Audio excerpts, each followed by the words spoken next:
everyone. We're back with another episode of the Investapal podcast. My guest today is Justin Castelli. Justin is the founder of several companies, including RLS Wealth, the AGC, and Pursuits. And his mantra is all about living your authentic self. Justin, welcome on. Cameron, thanks for having me. And I know that RLS Wealth is not easy to say. Like I struggle saying it. So the name of it is the initials of my boys. And when I launched my firm, it was RL Wealth Management, a lot easier to say. And then Silas was born. So it's a mouthful. It's not the best name to have. I didn't even realize it was a tongue twister until I went to go say it. I'm like, okay, maybe it is. So, Justin, I know you talk a lot about living your authentic self. I feel like that's probably the perfect place to kick off this conversation on what exactly do you mean by that? Yeah. For me, bringing my authentic self and living my authentic life. I mean, authenticity is a word that's become a buzzword, and I kind of hate that. But I think the reason it's become a buzzword is because it is such an important thing to do. So when I think about being my authentic self, it's being who I feel I'm supposed to be and being the version of myself that makes me feel the most comfortable, that I feel just normal. And I feel like I've always brought a lot of authenticity throughout my whole life, but it really wasn't until I launched RLS Wealth back in 2015 that I really understood the impact of fully being my true self. So like we can be authentic in a version that we have to be. So for example, working in a corporate setting, you don't get to dictate how you dress or the hours that you work potentially. So there's some constraints to you being you, but within those constraints, you can still bring authenticity to the table. Could be, the way that you speak, the way that you write, the way that you communicate, all these different things, but allow you to be you. So I feel like I always did that. But when I started my own firm and now I could, wear what I wanted to wear and decorate my office the way I wanted to decorate and present myself the way I wanted to present, then I realized like it's a new level of happiness. Like if I go look back in my life, I don't think you would ever find a past version of myself where I would say I'm not happy. But what I realized is there are higher levels of happiness and more fulfillment out there as you get to be more and more yourself. So as I began to just put myself out there and worry less about what people say and what people think, with the belief that if I put my authentic self out there and I'm me, the people who really like me for me are going to find me. And then that will allow me to work with people who appreciate me for who I am. It allows me to be comfortable in my skin at all times, which ultimately I think allows me to be the best version of myself. And I really didn't really talk about authenticity really until the last couple of years when I kind of went through a major personal growth where I found an alignment of what I talk about of spirit, mind, and body. So coming out of a little bit of burnout, nothing dramatic, I didn't have a health issue. My family didn't leave me. I just was doing too much and finally accepted that and realized it and got back to focusing on me. And I found this alignment, and that alignment allowed me to tap into even more of who I am. And again, a new level of happiness, a new level of fulfillment, a new level of purpose. And what I realize is that I want to help more people find that. So, how can Cameron be his true, authentic self? Who is that version of you? Are you close to it today? Are you far away from it today? And at the end of the day, the idea of the authentic life and the authentic self, I have a belief that we were all created for a reason, regardless of your religious beliefs or creation beliefs, that we were all created with unique gifts and talents hidden inside of us. And that's almost our responsibility to figure out what they are. And if we can tap into our authentic self, then we're going to find the things that only we can do as good as we can do in the way that we can do them, which will be like our gift to the world. And I believe if you operate in that area, in that realm, doing what you can do better than anybody else, then it kind of takes care of the financial component of things because now you're the best, you're the Michael Jordan or the Kobe Bryant of whatever it is that you do because you're doing the thing that only you can do as good as you can.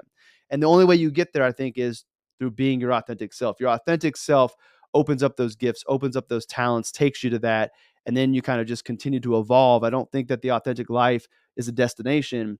I think it's an evolution because as you have new experiences and you learn new things and you meet new people, your horizons broaden and you see new things that you might be able to do and you go explore that and you continue to evolve.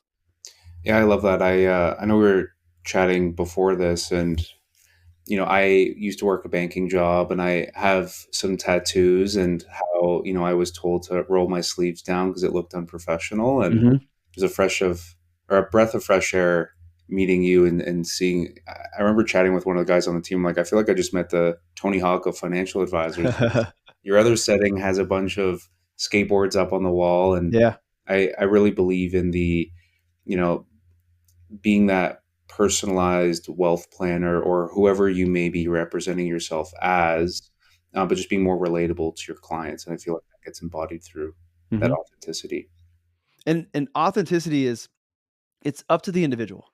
Like my version of being me and how much I share may not be right for you. Like maybe we're both into the same things, have the same interests, but your comfort level of sharing your tattoos or sharing your love of hip hop, whatever it might be, you may not be as comfortable as I am sharing that.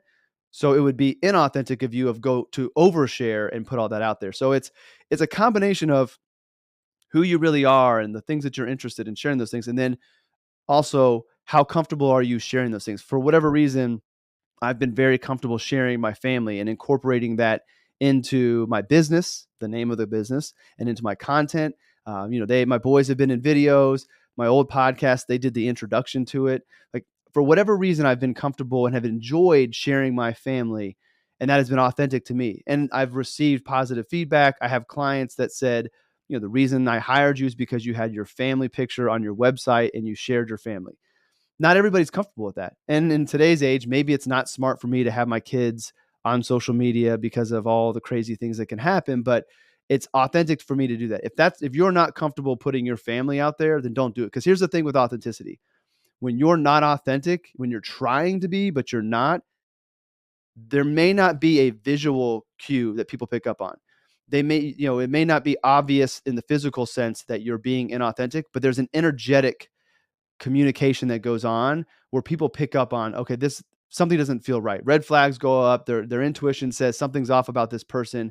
It's not, they're not being real. They may not be able to figure out why. They feel it, they sense it. But when you're authentic, the energy just flows and people pick up on it. So how is that flowing into your own life? Because I know you have some very interesting side businesses as well, like Hmm. a hip hop label. Hmm. So how are you able to evolve from the previous version of yourself into this new age of authentic Justin? One of the ways that has helped me is I've always been transparent in my explorations. And it didn't make sense in the moment. So if you look back over the last almost 9 years of running my firm, yeah, I look like I was all over the place. The priority has always been the clients at RLS Wealth. Like they have always come first. And anytime I tried something new, launching the AGC, pivoting to try to work with entrepreneurs, going to work at a startup, anytime I did those things, before I said it publicly, I told my clients and I told them, hey, this is what I'm doing. This is how it's going to work. This is how it's not going to impact our relationship and your financial plan. You are the priority. And because I delivered upon that, as more things did and I pivoted more, they just knew that's who I was. And honestly, my clients kind of embrace it. Like they always ask questions about the content that I'm creating or the things I'm doing. They've taken an interest in me, which says a lot about the relationship. So I think one of the ways I've been able to do that is by communicating with my clients so they know that they're the priority and then delivering upon that promise. Now, as far as doing the exploration, I've always been somebody who has to follow my passions. I have to be excited about what I'm doing. And I've always known that, which is why when I launched my firm, it would have made sense for me to have a business focusing on Indiana teachers because that's the business I came from. But thinking about going back into the schools and doing that business didn't excite me. Eli Lilly is headquarters is down from me. It would make sense to start a business focusing on Eli Lilly's, stock option plans, but that didn't excite me. So I've always followed my interests, and I am quick to realize that exploration of an interest, if it's not right, to come back to center and keep going forward with what I've been doing.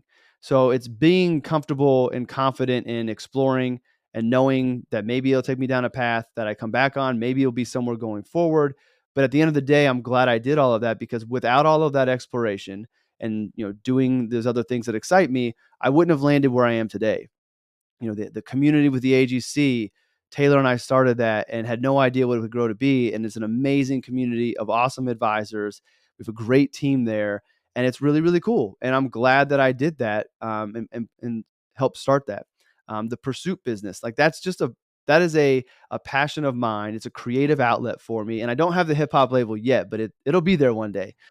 So Pursuit is where my podcast lives. So it's a Pursuit podcast. The videos that I do for my content is a Pursuit production. Right now, if I'm being completely transparent and honest, it's all for show. It's me. I have a videographer I work with, and that is the extent of the Pursuit company. But one day, I would love to have that podcast be a true network. I would love for the production company to be doing documentaries, highlighting people following in their passions, betting on themselves, showing the good, the bad, the ugly, and ultimately the positive outcome at the end. Because I think when you are living your authentic life, following the path you're supposed to be on, it's going to be a positive ending. So, those are things that I have interest in. They don't take a lot of time, and the work that I do on them, to me, it's my entertainment, it's my enjoyment. So, I don't have a lot of hobbies beyond going to my boys' sports. My boys are athletic, so we have soccer and basketball, and my youngest is artistic, so art classes, work. And then I love creating content. I love exploring my interests. I love being creative. So when I do those things, it doesn't seem like work. It's my hobby. I don't golf. I don't run. I don't do cycling. I don't do things that other people might do for leisure. My leisure outside of working out is doing these creative ventures. And that all feeds me to having these other things. Very interesting. And how would that play into the role of a financial planner, or as you put it, a life planner on Mhm. helping clients live more authentic Yeah. lives? I hope I'm leading by example. I think I am. Because what I'm telling my clients or I'm sharing with the world on my podcast and my daily notes and the things I write, I'm doing. Like I'm telling you, if you have interest, go pursue those interests. And maybe it starts out small, but go see why you're called to pick up a camera and do photography. Why are you called to get behind a microphone and do a podcast? Like go do it and experience and see what it's like to be that version of yourself, and then see how far it takes you. Maybe you do it for a little while and you realize, I'm not as good as it I want, but now I know. Or it could totally change your career. My videographer is a great example of that. Morgan, I met through a friend. She was doing, basketball video and photography on the side. I hired her to do the video work for my series of talks I did last year. And she was a social worker at the time. Her passion was photography. She didn't want to be a social worker. She was a social worker because her mom was a social worker. Her grandmother was a social worker, but that's not really authentic to her. And now she's no longer doing social work. She's full-time photographer, videographer, but she built it up over time. She did the photography on the weekends, and she learned how to get good at it, and she learned that she loved it and that it should be a bigger part of her life. So that's what I'm doing with these other ventures is I'm following my interests, I'm following my passions, I'm learning, I'm experiencing what it's like to be that version of myself, and then seeing where it takes me. So coming back to being a life planner, I want my clients to do the same thing. And I want them to pursue the things that they're interested in, the things they never thought they could do. Let's evaluate and see if you can do it. Because I believe and I've found a lot of people are living great lives, but they're not necessarily the life they would pick for them. And they don't know that they have more opportunity to go out and try something new. It's scary to think about, I'm going to leave this for this unknown over here, which is why you don't always make that leap without, experimenting a little bit. So, don't quit your job to pick up photography, but pick up a camera and commit to every day taking 10 photos and getting in Adobe and editing it and see if you're good at it, see if you enjoy it. And if you are, then start to share that work. And as you share that work, maybe people hire you, and then you get another job, another job. And now you're looking at, okay, this could replace my income in the job that I don't enjoy, and I could control my destiny over here. Let's go that way. And then we figure out the plan of, okay, how do you make that? How much do you have to make in photography? That you back into the numbers. So long-winded answer, which I'm known for. I just hope that like what I'm doing and how I'm living my life, while I'm glad I am because it's authentic to me, I hope it is an example for how clients should explore their life and then allow me to help them with the numbers once they figure that out. I think that's a very interesting segue, and what an area I wanted to double click on with you. where you talk about your philosophy around goal setting. So I guess in this example, maybe it's becoming a photographer and leaving social work. Hmm. How do you balance the goal setting with the numerical expertise of a financial planner? I could never do this because of compliance. I mean, one day I would love to get to the point where the whole numerical part of it is just faith. It's faith in that you're doing what you're supposed to be doing and the universe will take care of you, which at the end of the day, I believe to be true. And if we look at our lives, a lot of times money kind of does work itself out when we get out of the way. And that's when you get past a certain level. Like there's a lot of people who are struggling to get day to day, week to week, and that's a different story. But if you're able to get in a situation where you're making great money, you've been able to save and invest, like if you pivot over towards what you think you're supposed to be doing, and that is truly your calling, I think money takes care of itself. Money kind of flows, but can't do that from a financial planning standpoint, from a regulatory standpoint, and most people aren't willing or able to have that leap of faith. So the way I think about it is, I want to lead with the goals, with the authentic life. What is that authentic life? Like let's really figure out what that life is for you, and then reverse engineer the numbers. Because if we start with the numbers, that may constrain how big your dreams are. And I don't want you to shrink your dreams because you might shrink your dreams unnecessarily. Because one of the ways I think money in the authentic life works itself out is if you're the Michael Jordan and Kobe of your thing, then potentially you can make the income you need to meet and grow your income because you're the best of the best. But I also think if you identify your authentic life and you cut out a lot of the unnecessary spending that we do to find purpose and find happiness and impress people, if you get past all of that and you know this is the life for you that you want and nothing else really matters, then I think there's also scenarios where you realize you don't need as much money as you thought you did. A lot of the money over the years has been waste trying to find your way, trying to impress people. But when you step in that authentic life and you kind of realize that most people aren't paying attention to you anyways, and impressing them and keep up with the Joneses doesn't matter. As long as you're happy doing what you believe you're supposed to be doing, then all the rest is just potentially waste. So that is another way it works itself out. But for me, and I've always thought this way, it's just even more so as I've gone down the life planning route, is that start with the end in mind and then reverse engineer the numbers. And have you noticed your role moving more? I don't want to call it like a therapist, maybe like a Tony Robbins sort of mentality, where the goal that person might have in their mind is like retirement, buying a home, being able to go on vacation. Is it elaborating a little bit more on that instead of going on a vacation or retirement? It's I want to retire in Italy somewhere and being able to walk down to a market or like own a winery? Is it like more of an evolution of double clicking on their goal to actually get a sense of what they're really aspiring to be? Yeah, definitely, definitely. I think of it. I mean, I think there is a therapeutic component to the work that we do as financial advisors. Obviously, we're not trained to be therapists, but we're having emotional conversations with people. And as you do this long enough, you kind of begin to read body language and energy and kind of help people through. I think one of the best things that we can do as advisors, and this is a skill I'm working on because I've always been a listener, and I think a good listener. But in the life planning, the George Kinder way, they talk about being an empathetic listener.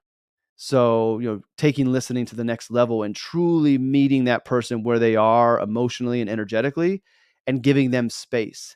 And in space is where those details that you just brought up come in. So I wouldn't say Tony Robbins. That's not the person that I think of wanting to emulate. The person I always talk about is Rick Rubin.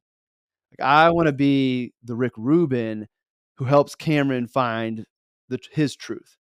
And my job is to help guide you there rather than tell you what you're supposed to do. I do think a lot of people are stuck in this is what I don't want to say program because that's too matrixy, but there are there's this life path that we've been told we're supposed to pursue.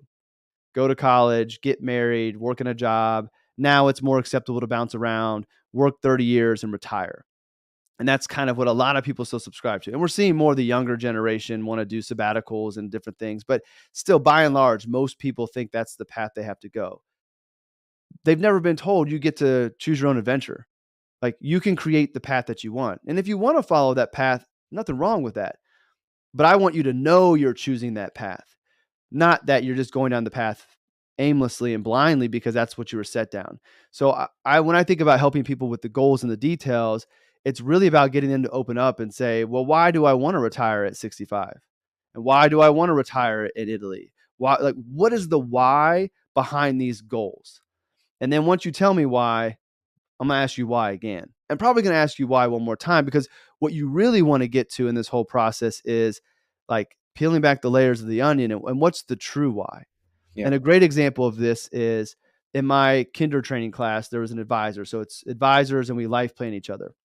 And one of the gentlemen in the class, obviously leave his name out, was sharing with us that he wanted to retire and have a beach house. And as we go through the process and we're watching his partner ask questions, he ends up breaking down and says the reason he wants a beach house is because his father wanted a beach house and his father didn't live long enough to find that beach house. And I mean, this is a man that we only knew him for 2 days, is on Zoom breaking down crying because I don't know if he truly knew before that moment why he wanted the beach house. And when you understand the why, that makes the planning totally different because now there's a purpose behind the why. Yeah, it's awesome to have a beach house, but now when you know the true reason and the emotions are attached to it, now you as the individual are more likely to do the things you need to make that happen. And me as the planner, I can do a better job of keeping that the center of the plan because it's so important. The cool part of this story is he thought he had to wait until 65 or some arbitrary age to be able to do it. He goes home that night, tells his wife about the experience of class, and he comes back the next day and said that night they started looking at beach houses. His wife never knew why it was so important and what that beach house meant. And to me, getting that deep in the planning is what's really, really important. And you don't have to be a life planner to do that, but that is the focus of life planning. And that is the training that we get. And I'm sure the training of the other life planning programs that are out there. And to me, that's really, really exciting and really impactful. And if you get to those whys, then I think this traditional American life that we're supposed to pursue for a lot of people goes away. And the path is much more winding, but it's the right path for them. Yeah, it's very fascinating. And I'll share a story with you, and I'm curious on your thoughts. Like personally, right out of college, I joined the military, and my dad would be like, "Why are you trying to join the military?" I'm like, "Always wanted to serve the country." And then had a job at Deloitte and Consulting. And I was like, I want to move over into finance. My dad's like, why would you give up a good paying job to move over to Mm-hmm. finance? You have no idea what you're doing. I'm like, but this is what excites me. Mm-hmm. And then it fast forwarded to, I'm going to leave the bank to start my own company. Why Mm-hmm. would you take on so much risk? Why, like, you're leaving a good paying job again? Mm-hmm. Why would you want to do that to yourself? You could go without income, blah, blah, blah. I'm curious your thoughts on the demographic shift. Do you see this happening more and more with a younger generation versus the older generation? Or are you maybe like this anecdote that you just shared? That guy might be a bit older. I'm curious on if it's starting to break more into that older crowd, because it does seem like we're seeing it more with a younger generation. Yeah, I definitely think the younger generation is more risk tolerant when it comes to their career. And I think the advantage they have is it's more possible today than it was back then. If you give my parents' generation the opportunity to work remote because of the internet and everything that we have now, maybe they would have been more, risk tolerant and taking those chances. But to start a business back in the day was totally different than it's today. Like, you can do it from your phone. So the barriers to entry to take that risk, to take more control of your life, is much more in favor of the younger generation. What I'm noticing more and more is the older generation making sure that they maximize the time that they have left. So I think the days of retiring to the front porch in the rocking chair, like, that's not going to be the case. And it's not always, travel either. But I think that the older generation has caught the bug a little bit of, they want to make sure the time that they have and the money that they have is going towards the things that feel purposeful to them. So I think both are. It just looks a little different. Okay, very interesting. And maybe as a final thought, I will quote you, or I guess I'm quoting a quote. Hmm. You posted a couple days ago that I thought was very fascinating. Do teachers actually teach us, or do they help us unlock what we already know? Hmm. I'm curious to hear your thought on how that sort of mentality plays into the role of a life planner. Yeah. I'm gonna take credit for that quote though. So you can say that was my quote. Maybe someone else out there said it, but I had that thought as I was listening to an Alan Watts book in the shower. So that just shows you like how nerdy I am. Like I'm listening to Alan Watts. If you don't know who that is, look him up. He's, a very very interesting individual, and his message really resonates with me, and it's spiritual and universal, but I think there's a lot of truth in it. So I was listening to it, and he was just talking about how we seek teachers on our journey to help us find things. And after I heard that, I kind of zoned out of the rest of what he said. So maybe subconsciously I picked up that quote from what he said next. I have to go back and listen, but nonetheless, the idea behind it was in some realms, if you get into quantum physics and go down these rabbit holes of the woo area, there's a belief that all information that's ever been around exists already, and there's like this universal consciousness that we can pull information from. So you have every answer you'll ever need inside of you. You just don't know it, and you have to find it. So I was thinking about, I was like, do the best teachers teach us how to learn, or do they help us find those answers ourselves? And I think there's a need for both. Like I think there's some technical things that they just need to teach us. Like 1 plus 1 is 2. Like you don't need to have some deep dive to find that. Just let me teach you how to remember those things. But then when it comes to other information, more along the lines of seeking teachers to help us on our journey, like what am I supposed to do? Or what would you do in this situation? I think a teacher in that aspect, which we all can be teachers, it doesn't have to be career teachers, is less about telling somebody what they should do and helping them figure out the answer. So I do think the best teachers are more of a guide to help you figure out what you already know inside. And sometimes maybe they need to be there for confirmation of that idea to give you like, yes, like reaffirm that what the conclusion you've come to is right for you and just give you that positive feedback. But I, I like to think about the teachers being more of the guide and that you already know the answers you need to know. You just might need some help finding it. When it comes to life planning, going back to figuring out Cameron's life, it's the same thing. I'm not here to tell you when you're supposed to retire, where you're supposed to retire. I'm here to help you as your guide figure out what's the life that you really want to live, between now and retirement and all the stops along the way. And then once you give me that, then I can help you figure out and say, okay, you should save this much here and don't fund your 401k so heavily because you're going to need access to funds at an earlier age. So let's get the 401k match and let's go fund this, taxable account so you have access to capital for your years 10 through 15 of your career or whatever it might be.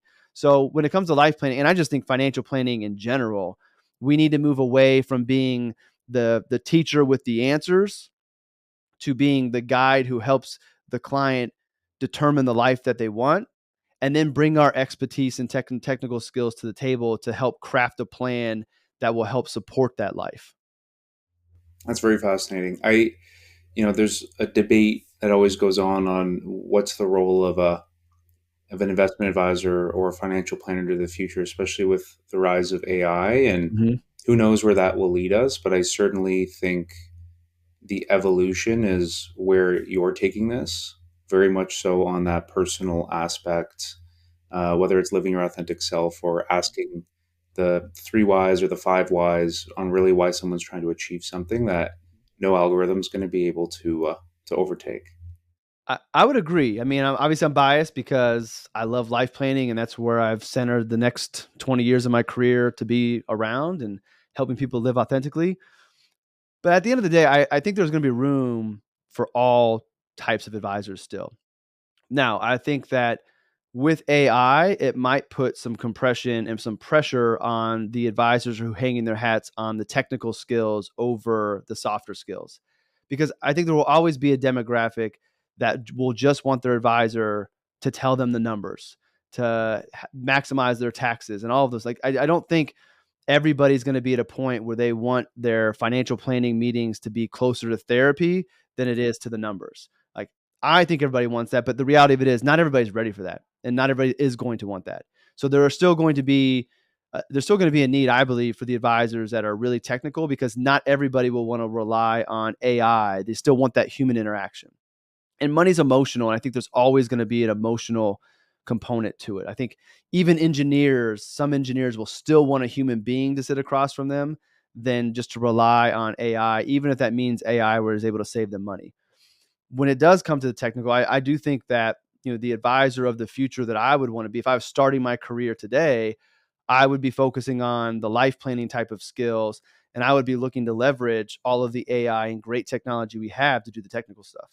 Then Absolutely. I just need to be able to verify that the data that is coming out is accurate, that there's not a mistake somewhere in the algorithm or the projections that would drastically throw the plan off. And that way that I can spend more time on the relationship, more time on helping them, kind of go through, and maybe it even brings in a little bit of life coaching. Because I think that as an advisor, I hate the life coaching title because it's so watered down. But I think that there is the opportunity as you get into life planning that some of the conversations are just being there with that client and helping them talk through options in their life that may eventually have a financial component to it.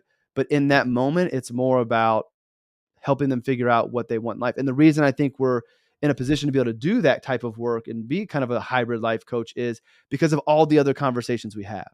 Like, we're already knowing who they are and what they want out of life. Like, we know them intimately. So naturally, it'd be very easy to take all of that knowledge we have already and be able to help them talk through this situation of, maybe it's, we want one of the spouses to stay home with our family. And yeah, there's a financial component, but they need to sort through the identity side of it, the ego side of it. How does this work? And they need somebody to be a sounding board. And we're already in those deep, intimate conversations that would be a natural conversation to have with us. And then when we get done with that, we can go put the numbers in. So that's what I would, if I was starting today, that would be the way I would be positioning myself and building myself, is to be more on that side. And, you only need a certain amount of clients to have a good business and make a good impact on the world. So if there are those engineers that want more technical, but still want a person, they can go find that person and you can be you. But going to all the advisors out there, think about what version of you as an advisor is authentic. What feels right? What's the way you want to work with clients? If you want to be that technical person, then do that. Just because I said I think you should use technology for technical and focus on the personal skills, that's authentic to me. And that's one of the frustrations I have with our profession, is there's so many people that this is the way you need to do it. And the reality of it is, I think there's going to be infinite ways that advisors can work with their clients. Maybe some will be a little bit easier, but I don't think you have to conform the way you feel you want to work with clients because some seasoned veteran says this is the way you need to do it. It's a very fascinating conversation, Justin. We'll leave it there. If anyone is interested, whether they're advisors or potential clients, what's the best place they can find you? Yeah, I would just direct you to justincastelli.io, so my website. That'll take you to RLS Wealth, to the AGC, my daily notes, like anything that I'm doing comes off of that website. Okay, wonderful. Yeah, we'll leave a link in the show notes for anyone interested. And Justin, maybe we can have you on in the future and dive more into the therapeutic side of advice. I would love it.